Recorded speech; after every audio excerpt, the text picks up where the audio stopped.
So our next question in the banking topic is Mr. Gulati has a recurring deposit account of rupees 300 per month. If the rate of interest is 12% and the maturity value of this account is rupees 8,100, find the time in years of this account.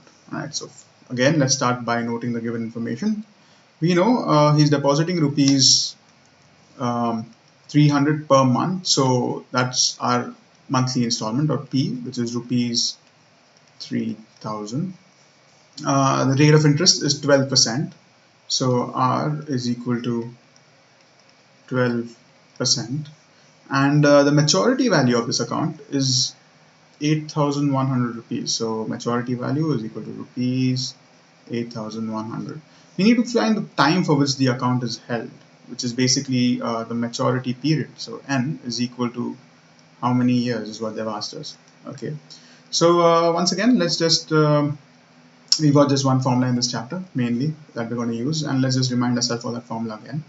Maturity value, MV, is equal to the amount deposited, which is given by P into N, right, plus the interest earned. And the interest earned, the formula for the interest earned is P into N plus 1 upon 2 into 12 into R upon 100, right?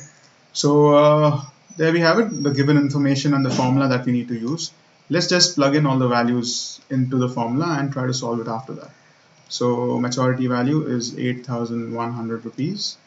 That is equal to P into N. The principal we know, or rather the amount deposited every month, is 300 into N, which is an unknown. So let's leave it as it is for now.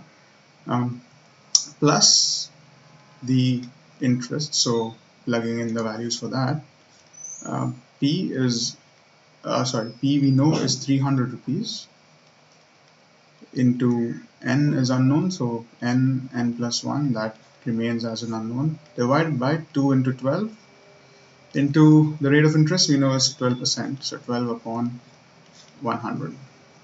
Okay, so this is what it is. This is a single equation again with one unknown N. So we need to solve this equation to find the value of N. So let's simplify the terms a little. We have this over here. Let's start by cancelling a few terms. So the hundreds here, 2 zeros here will get cancelled with the 2 zeros here. We have 12 ones are, and 12 ones are getting cancelled. That's about it. So alright, I can say now that the maturity value is 8,100 rupees. 300 into N will just make it 300 N. So let's write this in a different color. Plus 3 N plus 1.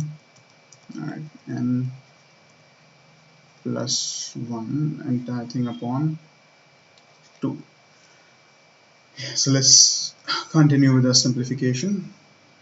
First we'll have to take the LCM between these two terms here. So this is 8,100 is equal to 300 into 2, so that makes it 600 rather, 600 N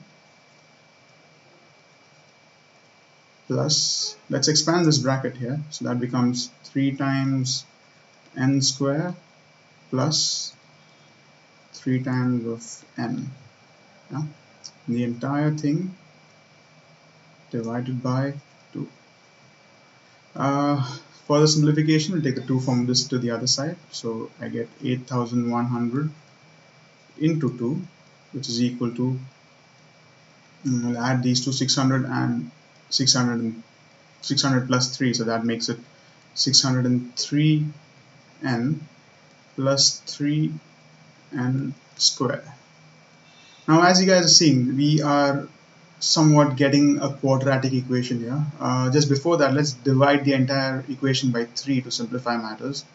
I can say this left hand side becomes 8,100 into 2 divided by 3, which is equal to 603 upon 3 N plus 3 N square upon 3. Yeah, just so that I get the values clear. Okay, so 8,100 divided by 3, so 3 ones are, and 3 into 27 is, so 27 into 2 makes it 5,400 is equal to 201, like it's 3 ones are 201 here, n plus, sorry, plus 3, plus n squared. Okay, let's rearrange this into a quadratic now. So we have n square plus 201n plus 5,400 is equal to 0, or rather minus 5,400, sorry, is equal to 0. Okay, so we need to solve this quadratic equation such that we need to split the middle term. Let's do that in our rough work here. I have 5,400. I divide that by 2 first. That gives me 2,700. 2,700. I'm time factorizing 5,400. Divide by 2 again. That makes it 1,350. Dividing by 2 again makes it 675. Right? Can't go by 2 anymore. Let's make it by divided by 3. That makes it 225. Right? 225 can go with 3 once again. So 75 can go with 3 once more. 25 can go by 5. 5 and 5 again, just 1. Right. Now, so we need to group these factors in a way that the difference of the two terms, the difference of the two factors, is equal to 201. Question now arises, how do I factorize the terms in that format? A quick ballpark figure to find the answer would be, actually, if you consider the total amount deposited is 8,100, and I'm depositing 300 rupees every month. So if I cancel this, you can see the answer is 27, right? So your answer again for the number of months that you're depositing should be something close to 27 but less than that. And if you see, if I group these numbers here, 2 into 2, 4, 4 into 8, 8 into 3, 24. Suppose if I group this number, this makes it 24. And if I group these numbers here, 5, 5, 25, 3, 75, and the 3 is 225. Right? 24 into 225 will give me 5,400, and that difference will give me 201. Right? So those will be the factors that I require. So finally now, so it's n square plus 225n minus 24n minus 5,400 equal to 0. Again, in the first two terms I can see n is common, so n into n plus 225. Between these two it's minus 24 that is common, so minus 24. In the bracket I have n plus 225, which is equal to 0.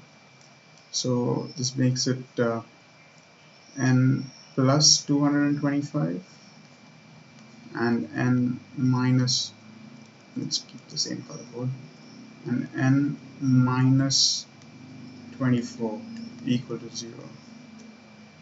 Remember, whenever we're dealing with quadratics, two numbers multiply gives us 0, so it's either n plus 225 equal to 0 or n minus 24 equal to 0. So just rearranging the terms from here, I can say n is equal to minus 225 or n is equal to plus 24. Remember, number of months cannot be negative, so we need to reject this answer here, and this is a valid answer, n is equal to 24. So therefore I conclude n is equal to 24 months. They've asked us in years, so which is basically 2 years.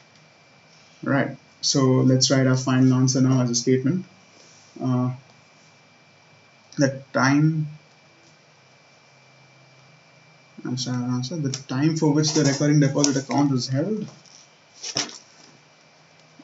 right? The time of this recurring deposit account